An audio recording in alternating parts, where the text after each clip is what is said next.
Good day, everyone. The Cult of Kelsey here, and I'm at it's the Eureka Springs, Arkansas historic cemetery. They've got a gravesite marked out there for some reason. So let's go for a walk. It's one of my lifelong favorite things to do, is walk around cemetery graveyards. And beautiful day here.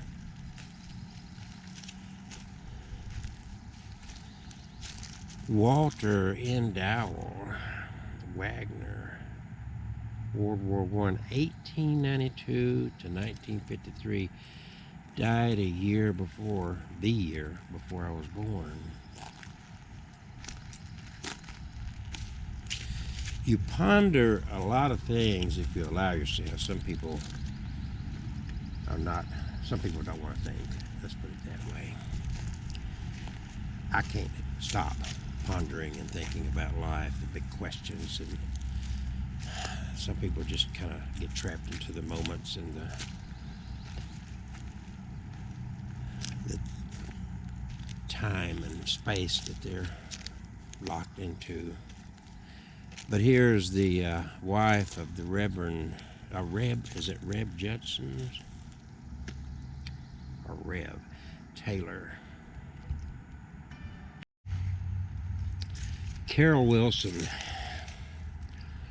great mother, loving wife, married to Terry Wilson Sr. She was born in 47, and he was born in 56.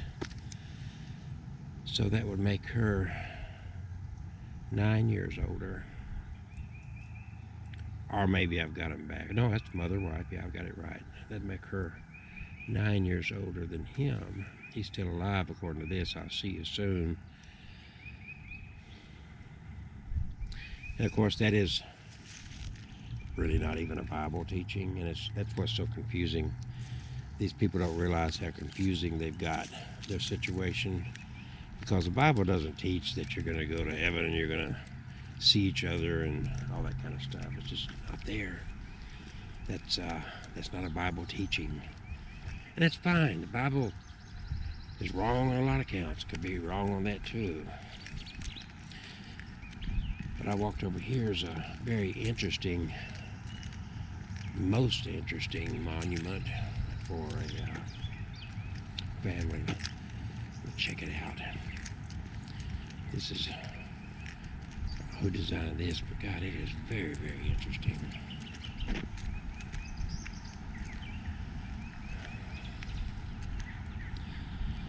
And none on this monument, none of them, I guess none of them are deceased yet. David Field James, born in 1940, 60, so what, 83 now. Catherine McCormick James, born in 42. And then Margaret Ann James, born in 71. That must be the daughter. So the family put this here, and according to that, there's no inscription of a death, so they must all be alive. But anyway, that is an interesting shaped monument, to say the least.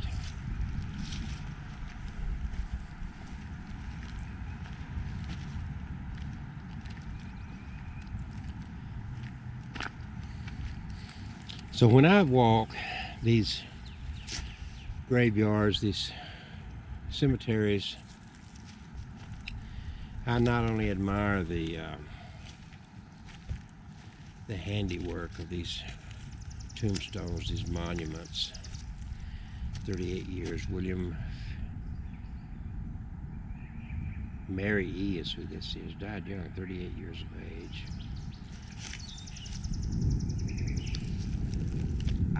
It's easy for me to visualize the fact that whatever remains are interred or in the ground here, these people, just like you and I,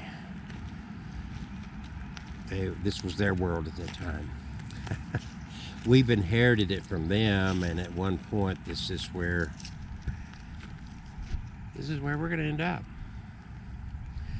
You say it's a very sobering thought. It's a very real thought from the plane that we live in on this planet. Going to this UFO conference, and there's a lot more there and trying to tie all this in together.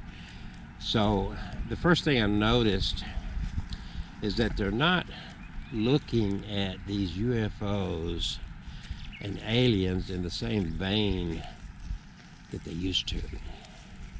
It's now evolved into a not extraterrestrial, but interdimensional. And this even rings true with a lot of the people in the Bigfoot, that they're more maybe interdimensional. So when you see these, that could be just on a different plane than us. There could be some kind of a weaving fabric of time and space.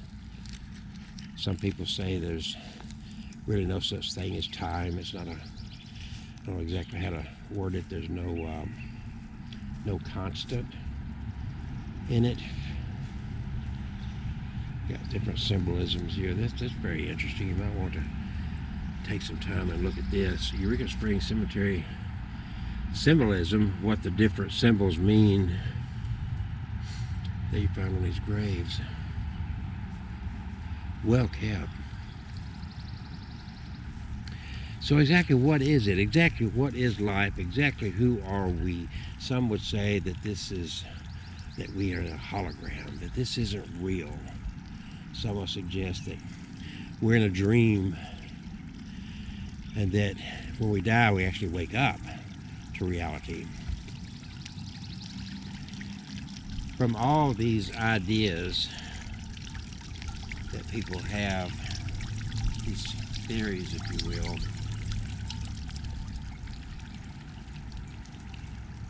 they all gave birth to different belief systems, just like once man had come to the belief of gods and creation from our perspective, and that really took hold and still reigns true to this day, even though things are shifting. There is a shift going on away from that creator God, because science is leading us a different way. Our research is leading us a different way. There's no doubt about that. You honestly cannot deny that what we learn, it kind of pushes away the need for that God. But it opens up a lot more questions, doesn't it? What is this? What are we really into? What is it all about? Those big questions. And most people don't want to think about it. Let's just get in the car, let's go do this, let's go to work, they're caught up in the moment. You don't see many people. I'm not saying there's not. Clearly, just at the convention, there's a lot of people that are. I don't know how the numbers over the years. I think that was the 34th UFO conference here, and I talked to a handful of them. I chatted up with strangers. A guy sat behind me as the conference was getting started. He was, I think, Iowa, and he was one of the lead for MUFON in Iowa, and we chatted and talked. He's never had experience, but he believes, because so many people have had, and he's seen so many people report things. But he doesn't have the answers, even with all the information they've gathered over the years. He clearly admits that he don't have the answers. All these people that once walked this land I'm on here, they also can pretty much guarantee you died without the answers. Will we ever have the answers? You think, well, we're opening our eyes up more. I think the issue we've got is when you're born, for the most of us, you are indoctrinated with whatever your parents believed, whatever your culture promotes as a belief, what the common belief is. You go to school and they indoctrinate you, but they're not really, they're not teaching you to think, but they're teaching you what to think. I remember go back in my school days, and they thought the great inventors and Einstein and different ones throughout history that came up with this and came up with that, and anymore you don't see. It's like they took that away. You don't have. So as we ponder, if you dare to ponder these big questions of life, then you've got to allow yourself to question what you've been taught. And I remind people of this story in our semi-recent history, just a few hundred years ago. Galileo, a churchman, and the church and culture taught back then that, yeah, from our perspective, the sun circles around the earth. The earth doesn't circle around the sun. We're the center of the universe. That's what they thought. Literally, that is what they thought. And that fit into the church doctrine of this creator God had us as a focal point of his or her attention.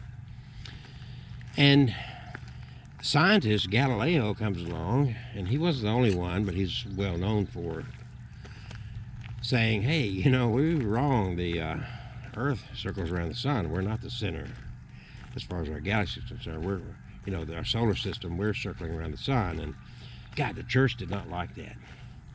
They punished, ostracized Galileo. Finally, some 350 years later, after, of course, he's long gone, they indeed forgave him because science ruled. Here we go. Take a break from my little talk about all that. Here's Potter's Field, established in 1880. When Judas, betrayer of Jesus, repented and returned the 30 pieces of silver, the chief priests refused them, then took counsel and brought with them the potter's field to bury strangers in. King James Bible thus began tradition, names and death dates of persons given burial in the potter's field were recorded. I assume this marker means that this is the potter's field here. So anyway, that's the history of where the name the potter's field comes from. So it is a hard struggle. It was a hard struggle for me to release myself from the bonds and boundaries of religious teachings and Bible-based teachings from those old writings. And it was a crisis. It was not easy. It was far, far from being something that you just slid into. It was like an eager thing. No, it was not. I was eager for knowledge, but I was not eager for what I discovered in that knowledge. It stood staunchly opposed, contrary to all the things that I'd been taught from birth on. And it's a crisis. It's hard. Very, very hard to overcome and to transition to new teachings, to new what's revealed. Just like the church, it was hard for the church to adapt to that thought that, oh my God, here, look at this. We're wrong. To this day, we still say the sun rises and the sun sets, which is just not true. The sun does not rise, the sun does not set. We now have a good understanding, at least we think, from our perspective, from science, of what's going on there. Some people talk about Mercury going into retrograde. And what's retrograde? Well, it goes backwards. No, it doesn't go backwards. When you sit, and this is the problem we humans have from our perspective, where each of us individually stands, we're looking at the world from our viewpoint. That's why you can get, and you learn that eyewitness testimony is the worst and the weakest in trying to prove something, because we all have our own perspective from our limited viewpoint where we're standing, and we look outward from there, and then we do not have 360 vision. We can't see around corners. We can't get the whole picture. So you have to piece together. A good investigator wants to interview a as many witnesses as possible so they get the full picture. And that way, okay, this person saw that, he was standing here, that's the perspective. He couldn't see what's behind that tree right there. So I wonder if we can find somebody that witnessed this thing that could see beyond that tree. And then you could do that around and around. You piece together the facts, the stories that each individual can give. And from that, you can come to a determination of what's going on. What people fail to realize about this book they call Holy, the Bible, is we don't even know who wrote these stories. Oh, and they hate, oh no, we know John wrote this, we know Abraham wrote that. No, we are given names, but we don't know who these people were. Who was John? Who was Matthew? Who was Mark? Who was Luke? We don't know. We only know what the book says of that. Burial sites, foot traffic only. We only know, and then of course, what do? They use the contents of the book to try to validate the book and the stories within the book. And oftentimes they'll say, well, see, there was in Israel, there was in Egypt, there was a so-and-so. They can prove from secular records that this individual or this country existed, as if that validated the story within that setting. And I say, well, if that's the methodology you use, then I can get any episode of Law and Order or a lot of the other different TV shows or movies and say that must have been a true story because they drove that kind of car. New York was a city. The wall on the picture, a picture on the wall was of President Reagan, you know. So in the setting, looking at all this, is like the story must be true. But it's fiction. We know it's fiction. We were told it's fiction at that time. So we look at these stories and the method they try to use to validate these stories is very weak. It's not, it's just, it's of no value. I could write a book and I could say, this book is inspired of God. I can make claims in that book. But you know what? You're going to question me. You're not going to just take my word for what I wrote. I can claim, you know, don't dispute the words in this book. Don't change the words in this book. It doesn't mean somebody won't change the words, and it certainly doesn't mean I was inspired by any God. It certainly does not indicate any of the above, does it? So this is where our failure to understand goes. We're dealing with this reality as I walk through side after side after side of people that walked and talked and breathed and ate and peed and shed and loved and hated and warred and all the above, just like us today. They had their time here, and now we've got our time, and we recognize, we build these monuments, but it's hard for us to really put into perspective where we are in this time and the things, this device I'm carrying now, this gimbal with this camera on it, and I'm talking, they would say, what the hell is this? That would be a mystery to them. That would be just totally unfathomable. Cell phone, what's that? He must be an angel. He must be a god. That's the way they would look. And these are just going back to the 1800s. Cell phone, even our televisions, and to think that I can pick my phone out of my pocket right at this moment, and I can do a live stream as I walk through the cemetery, and I can share these moments around the world from this little tiny spot on this planet, from my perspective as I walk through this cemetery in Eureka Springs, Arkansas. And I can do that for the most part. These people who are no longer with the Einsteins anymore. You don't have these people like that anymore. We're all a bunch of grunts anymore. And the people that do get out here and do dare to think differently and dare to open their minds in different ways, they are shoved off to the corner as the, oh, that's, you know, that, oh yeah, he's one of those crazies. So we haven't had much that we get a lot of corporate innovation, and we think we're so smart and so tuned in. You know, Christians think they've got the answer. We've got the answer. Just get with it. There's no question.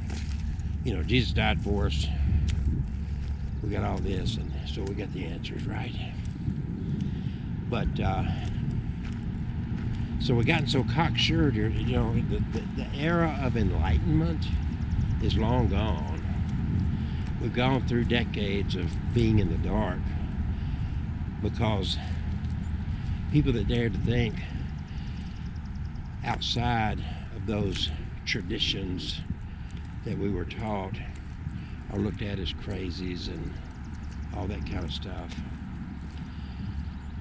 So even though there's some, I say, of us out there, still the majority are the traditionalists. They hold on to the ancient beliefs. Ancient, they're not even all that ancient, really. I think there's things we can learn from the past, but I think we need to try our best to shed what we've been indoctrinated with, what's been inculcated in us. We've got to really work on that, or we're never going to progress any further. There's a lot of people that have questions, but they won't take the time to pursue it any further than saying, yeah, I've thought about that, but I got to go to work, got a soccer game to go to, and the kids got the flu, and, you know, yeah, I've thought about it, but, and that's kind of where it is. That is literally where we sit with this entire thing. So we're not moving forward in a way that we probably could, or probably should, and breaking free of the bondage of creeds and doctrines and indoctrination that keeps us held back. Us are indeed absolutely would have been appalled. They would have been shocked. They would have looked at us as some great miracle, some god, some great magician. What's up with that? That's the way they would have looked at it. Absolutely. This statue over here on this monument caught my attention. Very white, angelic figure. They go to great lengths to force a memory of some loved one. And who is this? No longer here. Elizabeth, Eugenia, Martha, Angel has flown away. 1995 to 2011. 14 years? Is that right? No, wait a minute. 95, yeah, 95, 2005 be 10 years, and then 6 more, 16, 17 years of age. Gorgeous, isn't it? Very much so.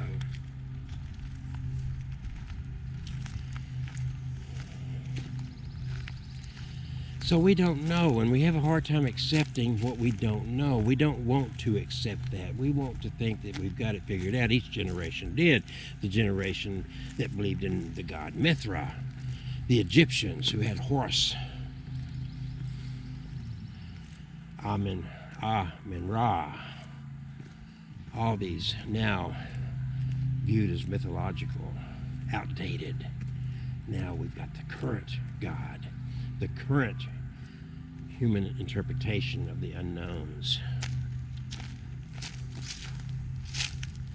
And that's how you put it in perspective, folks. Right there, I just saw this beautiful white right here. It really stands out. That's the Harrisons. And Robert Daniel passed away in 2021, recent burial, recent death.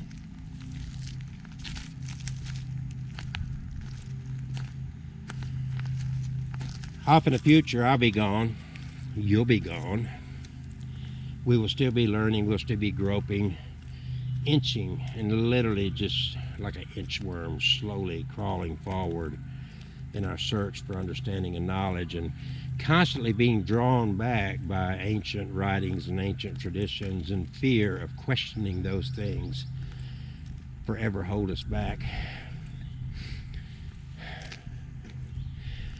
When I was a kid, the horror movies were like Frankenstein, piecing together parts from this body and that body to form a new body. That was scary. No blood, no gore, just you know. And we're in my lifetime, what used to be the horror flick of my childhood is now genuine, replacing arms, face transplants, replacing legs, fingers. All these things are no longer science fiction, no longer a horror flick or Dr. Frankenstein. That's not it. Let's come over and see what this little monument was here. That's a very interesting. I'm trying to interpret it, and so far I'm not having any idea of what that represents. If it's interesting, anybody got an idea of what that is supposed to, I don't know, but I saw it. So there we are, folks. That's what we've got, and these beliefs, you got to understand that when you say I believe something, that means you don't know. There's a difference between knowing and believing. There's Branham, Mary Ruth, a pastor, an evangelist, daughter of John Mary Branham,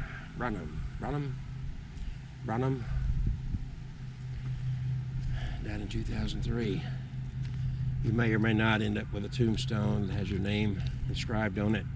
Some people do, some people don't. You may be cremated, you may be buried.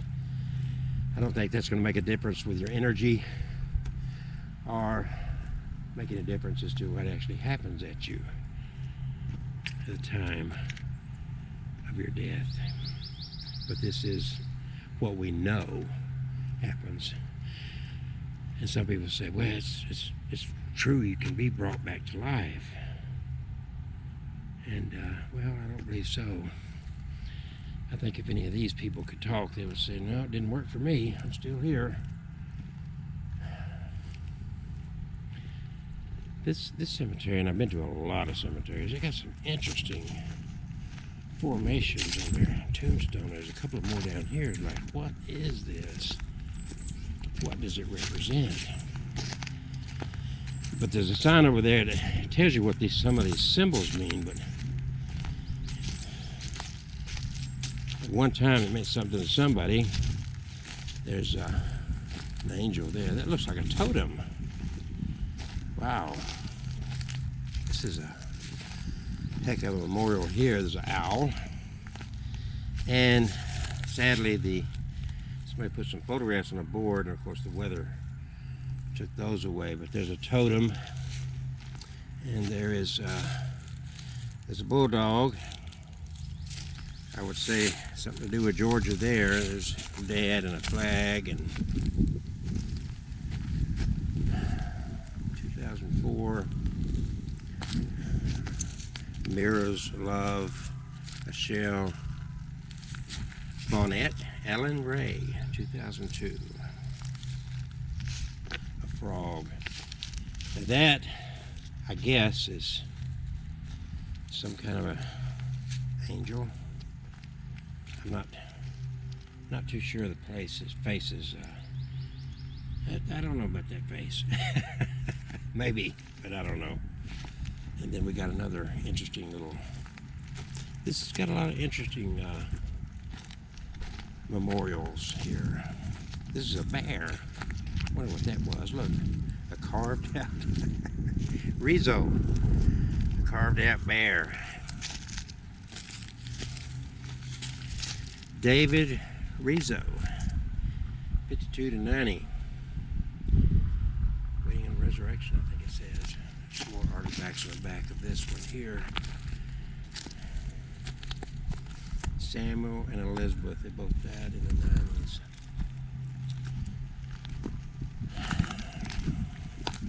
those signs up there. Oh, anyway, no matter. Charles Christian Hammer, beloved master musician. No matter where the saints abide, they make their circuit fair. Behold, how great a firmament accompanies a star.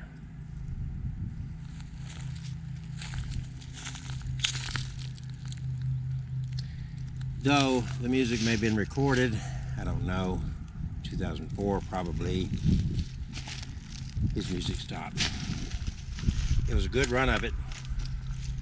Elsie Friend and Louis Friend, artist, teacher, preservation, artist, teacher, studio crafts. I don't remember, we're apart. And I gotta go get something to eat. I haven't eaten. So this is the Eureka Springs Historic Cemetery. They need to mow this grass over here. Some parts of it, I hear them out there working now. A lot of acreage to tend to out here. And if you're not on top of it this time of year, it will get away from you. I know, because I got a little bit of grass at home. And I just cut it. Sometime next week I'll probably have to cut it again, because that's what happens, the cycle of life, the constant battle against the planet that sustains us. Early days of religion, one of our arguments was, look, this planet is bountiful with life. This is a sign of a creator, a God. And at some point my brain woke up and said, well, there's one thing for sure. This planet became ripe to give birth to life. But my friends, clearly this is, I start to say living proof, but I guess you would say this is dead proof that this planet may have been ripe to give birth to life, but it sucks at sustaining life. Totally sucks at it. And we have to accept that because we're battling against it constantly, aren't we? You gotta cut the grass, you gotta repair wood because the wood's gonna rot. You gotta fight against infection, you gotta fight against disease. That's why medicine is such a big part of our society. Hospitals, doctors, even to keep your teeth from rotting out of your head is a big thing. Making sure we don't eat the wrong thing. Making sure our food don't go bad. Yeah, we've got a lot of stuff going on in our lives to be able to stay alive, or else our lives, as we know through history, would end a lot quicker. And it wasn't by the power of some all-knowing, benevolent, loving God that made it better. It's by the hard work and the investigation and the research of men and women throughout history that advanced us. Penicillin, one of those. I gotta figure out where my little car is. I think it's way up there. I've walked a little while. Burial sites, foot traffic only. That means there must be some unmarked grave sites there. So beautiful day. It's getting a little bit warmer out here up in Eureka Springs, Arkansas. I went to the UFO convention. I may go back for 4 o'clock, so 1 o'clock, I'll get something to eat. I may go back for, what's his name, Ben Hansen. This girl this morning, I'm sorry, it was like, oh God, I was fighting it. Part of the problem I have with some presenters is I like more, let's get to the point. It's okay to deviate, but this woman kept apologizing for her handwriting, apologizing for this. It's like, come on, get over there. Just tell us your story. Tell us what you're going to tell us. I didn't come here to create a relationship with you. I came here to see what you could teach me. And so anyway, I thought, man, an hour and a half of this. I said, maybe roughly halfway through it. Is she over now? Yeah, she's been over 30 minutes. And it's like, I clicked onto your website and got more understanding of what's going on there. And I don't want to beat her up. I mean, everybody's got their own approach, and her approach just was not powerful to me. So there you go. So I'm going to go back, and there you go. The property is listed in the National Register of Historic Places by the United States Department of the Interior. And this is where I've spent a little bit of my time today, enjoying this walk. And I hope you enjoyed it with me, and maybe I gave you food for thought without telling you what you should think. And I support your freedom to believe and to think as you will.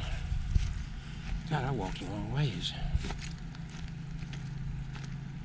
I think I see way off in the distance where I parked. A lot further than I thought.